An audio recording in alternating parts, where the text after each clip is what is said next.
so take back my life, so prove I'm alright, so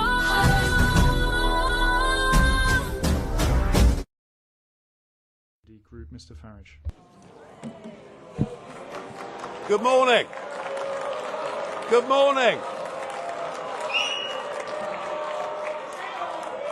Funny, isn't it? Funny, isn't it?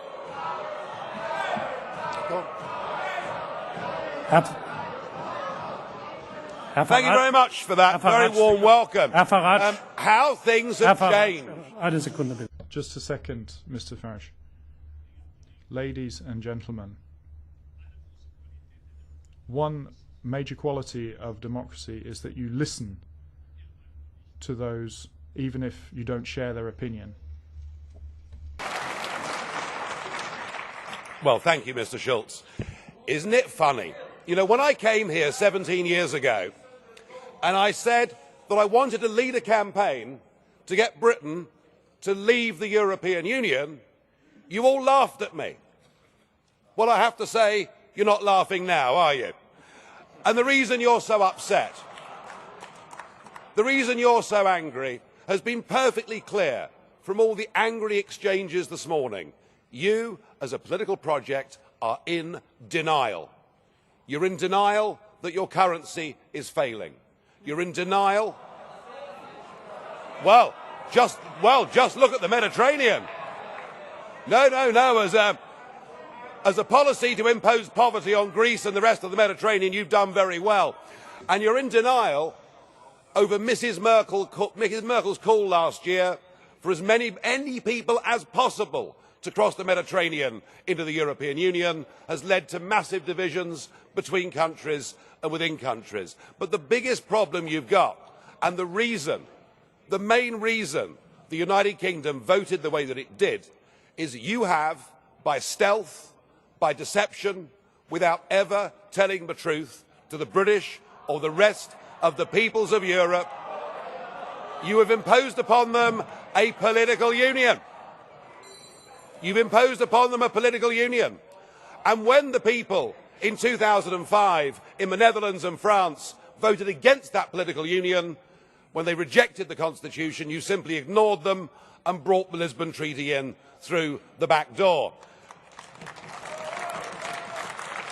What happened last Thursday was a remarkable result. It was indeed a seismic result, not just for British politics, for European politics, but perhaps even for global politics too, because what the little people did, what the ordinary people did, what the people who have been oppressed over the last few years and seen their living standards go down, they rejected the multinationals, they rejected the merchant banks, they rejected big politics, and they said, actually, we want our country back, we want our fishing waters back, we want our borders back, we want to be an independent, self-governing, normal nation, and that is what we have done, and that is what must happen.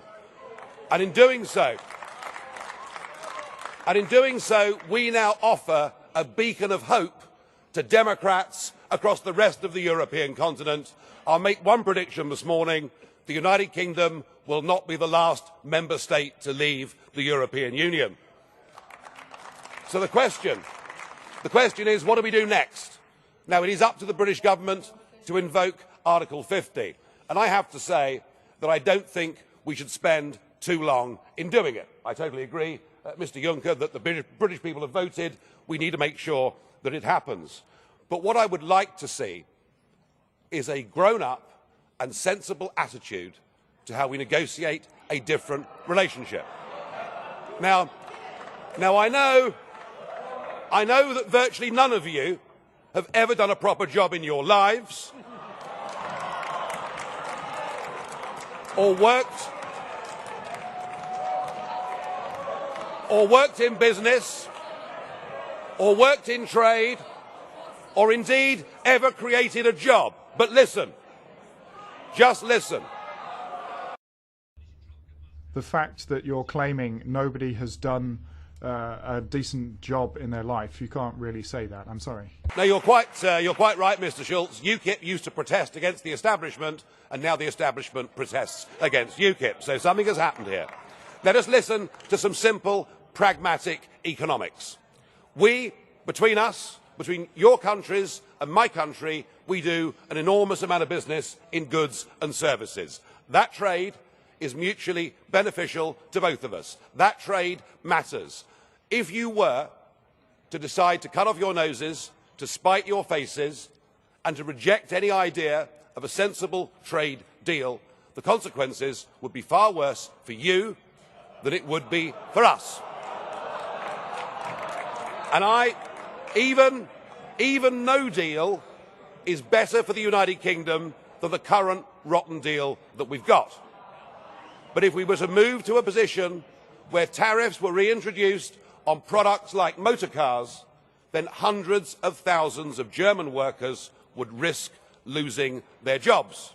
So why don't we just be pragmatic, sensible, grown up, realistic, and let's cut between us a sensible tariff-free deal, and thereafter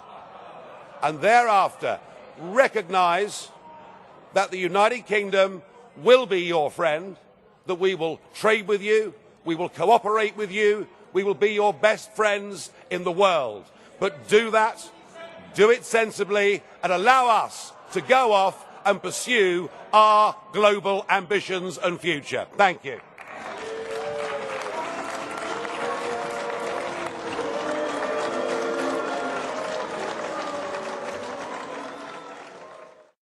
The London stock market's rallying strongly this morning. It is now 12% up since its February lows. Sterling is weak, but then it started declining from July 2014. And the Prime Ministers of Australia and New Zealand are now vying for who can be the first country from outside the EU to do a trade deal with the United Kingdom. Things are looking pretty good. The only upheaval is political upheaval, where we've seen a Prime Minister resign, and indeed the British Commissioner, Lord Hill, resigned. They've both done so, I think, for the right reasons. You never know, we may be getting rid of a Labour Party leader as well. But upheavals in politics can actually be a very healthy and a very good thing.